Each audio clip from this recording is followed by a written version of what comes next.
Oy, weekend na. Weekend na mga bossing. Isang araw na lang. Maa-avail na natin yung napakagandang programa ng pinakamahal at pinakamatalinong presidente sa buong mundo. Ang 3-in-1 plus 1. Ang 1 plus 3. O, siguraduhin nyo lang na kayo ay tatlo. Hindi, kayo ay 4 sa pamilya. Kung 5 kayo sa pamilya, problema nyo na yan. Ayan na. Napakaganda ng programa na yan ng gobyerno. Kailangan i-avail ninyo. Minsan na nga lang sila gumawa ng mga bagay na lahat pwede mag-avail, hindi nyo pagagawin. Yung mga nasa Visayas, Mindanao. Oo, lumuwas na po kayo sa Maynila. Ayan, sumakay po kayo ng eroplano, Roro, ng bus. Kasi pag nag-bus kayo mula Davao, mga 3 araw yan. O, sumakay na kayo mga Biyernes o kaya Huwebes pa lang. Tapos pagdating nyo dito sa Maynila, mag-hotel kayo. May 1 araw pa kasi kayo eh. O, kasi kung halimbawa umalis kayo ng mga Huwebes, Biyernes, Sabado, o Sabado kayo darating dito ng Maynila. O, pagdating nyo ng Sabado, syempre, bukas pa, kinamagahan pa yung pwede kayo sumakay dun sa Punyemas na proyekto ni Bongbong. O, ayan, mag-hotel muna kayo. Eh, syempre, 4 kayo.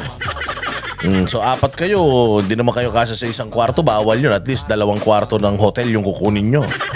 2 kwarto ng hotel, 4 na airfare.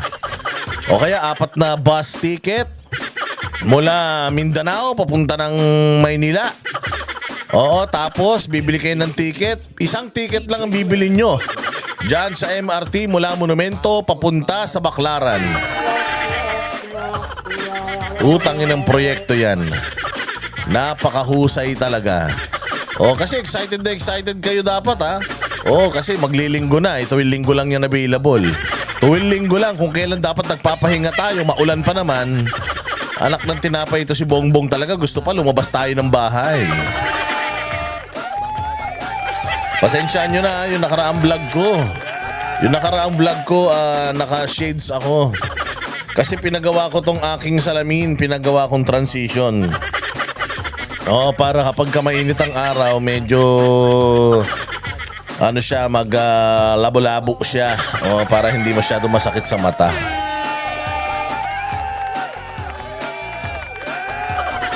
O, hindi ba? O, kaya ayan. O, ano na kayo ha? Sa susunod, yung mga hindi abot, mga taga-Luzon, makakaabot pa. Umalis na po kayo ngayon, makakarating po kayo rito. Sakto yan, linggo, umaga pa lang, sumakay na kayo ng tren, MRT. 1 lang ang babayaran yung ticket, 4 nang makakasakay. 1 ticket plus 3 amuyong. Ayan, mula Monumento hanggang Baclaran. Bumalik kayo muna Baclaran to Monumento. Tapos lumipat kayo ng LRT2. Ganun din kasi sa LRT2, LRT3. Oh, so 3 tren yan. Ikutin nyo. Parang ano yan, parang rides lang yan sa Enchanted Kingdom. Okay, kasi tinan mo, makakarating ka mula Monumento hanggang Baclaran. O tapos yung isa naman mula Recto hanggang Masinag. O tapos yung isa LRT naman mula Baclaran hanggang Caloocan. O hindi ba? Ayaw nyo yan, nasulit nyo. At least nakagala yung mga pamilya ninyo sa mga lugar kung saan hindi naman talaga pinupuntahan. Utangin na yan. Walang hayo, walang kwenta talaga mag-isip ang hinayupak na yan. Siguro ang utak ni Bongbong parang parang luya. No, tuyot na tuyot. Oy, syempre. Oh, pero kung ayaw nyo naman, okay din naman mag-spend time with your family. Oh, spend time with your family. Oh, yun naman kasi daw talaga ang kanyang motibo. Yung magka-bonding ang pamilya. Oh, pero mas may maganda akong idea. Oh, if you want to really bond with your family, ayan, pinakamaganda, punta kayo, simba kayo. Simba. Umagang umaga, simulan nyo na agad sa simba. Oo, syempre kailangan natin magpasalamat sa Panginoon sa isang buong linggo na buhay tayo, sa isang buong linggo na nakakakain tayo, sa isang buong linggo na tayo ay merong biyayang natatanggap mula sa langit. Kasi sa totoo lang, if you look at yung bayan natin, mas marami pa pong Pilipino na mas malaki ang problema sa atin. Marami po tayong mga kababayan, sabi ko nga sa inyo. Nakikita ninyo yung mga kababayan natin nakatira sa ilalim ng ng imbornal. Nakatira sa ilalim ng tulay. So alam mo, bilib na bilib din ako sa mga kababayan natin diyan sa ilalim ng tulay. Oo, kasi imagine yung isang pamilya na mayroong isang anak. Parehas pa may trabaho yung nanay at tatay, hirap pa din sa buhay eh.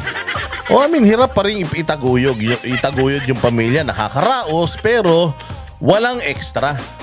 Pero bilib ako doon sa mga kababayan natin diyan sa ilalim ng tulay. Maniwala kayo, ang dadaming anak tapos walang OB-OB-GYN yan. Walang OB-GYN, walang vitamina. Oo, walang tingin-tingin, newborn screening, walang mga ganyang-ganyang teknolohiyang ginagamit.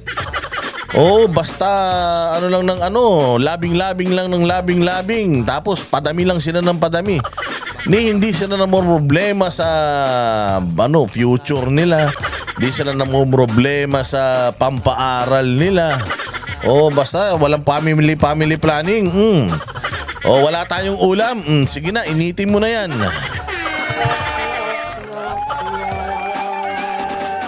Hindi ba? Nakakabili. Pero talagang tayo dito, kahit isa, dalawang anak pa lang. Yung iba nga, alam mo, marami akong mga nakakausap, lalo na yung mga kaibigan ko, kakilala ko sa ibang bansa, mga newlyweds. If you ask them, when are you planning to have a baby? Alam mo ba na siguro sa couple na nakakausap ko, at least 7 out of 10 yung ayaw mag-anak. Oo, hindi ko alam kung bakit. 7 out of 10 yung ayaw mag-anak. Tapos ang sagot nila sa'yo is they want to be practical. So parang ngayon, yung pag-aanak is option na lang. Oo, kung gusto mo maging practical, wag ka na mag-anak kasi nga masyadong magastos mag-anak. Magpapaaral ka, mag-aalaga ka. Siyempre, considering ngayon, hirap magharap din ng mga mapagkakatiwalaan ng mga yaya kung parehas kayo may trabaho. Marami namang mga babae ngayon na siyempre nga naman, nag-aaral ako maigi nung ako'y bata tapos ititenga mo ko sa bahay. Siyempre, may career din ako. So, ayaw na rin nung iba na maging housewife lang. Yung iba naman, talagang mas ideal sa kanila na hindi na mag-anak kasi nga gusto nilang ma-enjoy yung buhay. Kasi nga naman, syempre, kung meron kang anak, di ba? Kung meron kang anak, hindi ka na makakagala-gala. Hindi ka na makakita mo si Banat Bay, walang anak. Hindi ba? Anytime gusto niya magmotor, katulad kagabi. Nangungulit sa akin, nagpapatato ako madaling araw, gusto magmotor. Ayan, so kahit anong oras, pwede siyang magmotor. So yun ang kagandahan nang wala kang masyadong responsibility. Sa mag-asawa naman, mas importante raw, sa mga nakakausap ko mas importante raw sa kanila yung yung memories na experiences that they will build together. Na kung magkakaroon nga naman sila ng anak, it will prohibit them to explore. Kasi kung halimbawa late na rin kayo nag-asawa, nagtino kayo sa buhay, mga 40 anyos na kayo. Imagine mo nga naman, 60 years old ka na, 65 ka na, nagpapaaral ka pa. Hindi ba? So yung iba, sabi nga nila, kasi we want to travel, we want to experience a lot of things. Kung magkakaroon ka na kasi ng anak, it's a responsibility na talagang itatali ka niya. So marami ka ng mga bagay na hindi na pwedeng gawin kapag nag-anak ka pa. Pero on the other hand, ito gusto ko lang mag-comment kayo dyan sa baba kung anong inyong opinion. On the other hand, ako naman, naiisip ko naman, maganda yan sa maaga.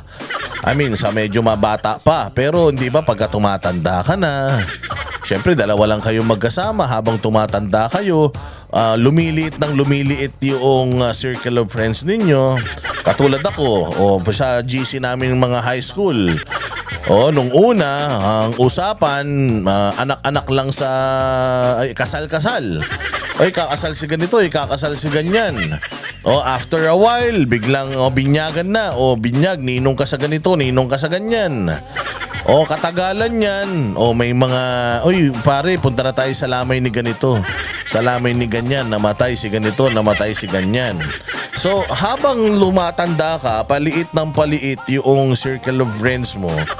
Yung bilog mo paliit ng paliit. So, syempre, ayan na. Nagkakasakit ka na. Tapos, syempre, dadalawa kayo. Biglang may mawawalang isa. Pag nawala yung isa, so sino na ngayon na mag-aalaga sa'yo? Pero, sabi nga nila, mas madaming anak, mas maganda. Kasi nga, maraming mag-aalaga sa'yo. Kaya lang, mayroon din namang mga pamilya na ang dami-dami nga nila, pero itinaguyod sila ng mga magulang nila. Lahat ng mga bagay ibinigay sa kanila, kumbaga kinalimutan ng sarili para may taguyod yung ilang magkakapatid. Pero pagdating sa dulo, pinagpapasapasahan naman yung mga magulang na may sakit. Sabi naman nung iba, masaya yan. Masaya yan kapag madami kang anak kasi pag namatay ka, madaming mag-aaway-away sa mamanahin nila. Paano kung kung wala silang mamanahin? Di ganun pa din, madami mag-aaway-away sa gastusin. Kung sinong gagastos sa ganito, sa ganyan, sa ganito, sa ganyan. Madami mag-aaway-away. Tapos pag namatay ka, di maraming magbabantay sa iyo sa lamay mo. Iba-iba din ng preference talaga ang mga Pilipino. But if you're looking at it, some people are thinking, kasi sabi nga naman, katulad ng sinasabi ko, maikli lang ang buhay. Wag mo masyadong tingnan yung future, ang tingnan mo yung ngayon, sabi nga nila di ba? Yesterday is history. Tomorrow is a mystery. Today is a gift. That's why it's called present. Di ba? Kasi regalo daw yung ngayon. So, better enjoy yung kung ano yung meron ka ngayon. Yung bukas, ipagpasa Diyos mo na yan. Ibibigay niya sa iyo yung nararapat sa iyo. So, may mga ganun mag-isip. Meron din naman talagang hardcore na talagang pinagpaplanuhan yung future. Katulad ng mga magnanakaw ng mga congressman. Diba? Pinagpaplanuhan nila masyado yung future nila, ng mga kabit nila, mga anak nila, at mga anak nila sa labas, pati apo damay na. So, yun ang natin ngayon. Madami akong nakakausap, ayaw nila. Yung iba naman talagang gusto man nila yung madami silang anak. Yung iba naman ayaw nila, yung iba naman sakto lang, isa lang, dalawa lang, okay na. Di ba? Ayan ang aral ngayong araw na ito.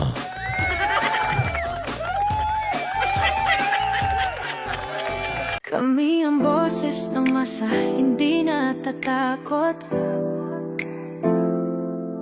Katotohanan lang, di kami nalulunod. Walang bahid ng sismis, lahat ay totoo. Kahit sino ka pa, pag mali ka babanatan ka. Walang pinipili kulay, wala kaming kinikilingan. Basta para sa bayan, kami lalaban. Pagdama palakpakan, pag mali banatan. Di matitinag, di matatakot, para sa bayan tuloy ang sigaw. Sa harap ng kamera, walang takot. Mga baluktot, lahat kayo'y tutumba. Ang hustisya at totoo, yun lang ang mahalaga. Kahit sinong harang, di kami matitinag. Walang pinipiling kulay, wala kaming kinikilingan.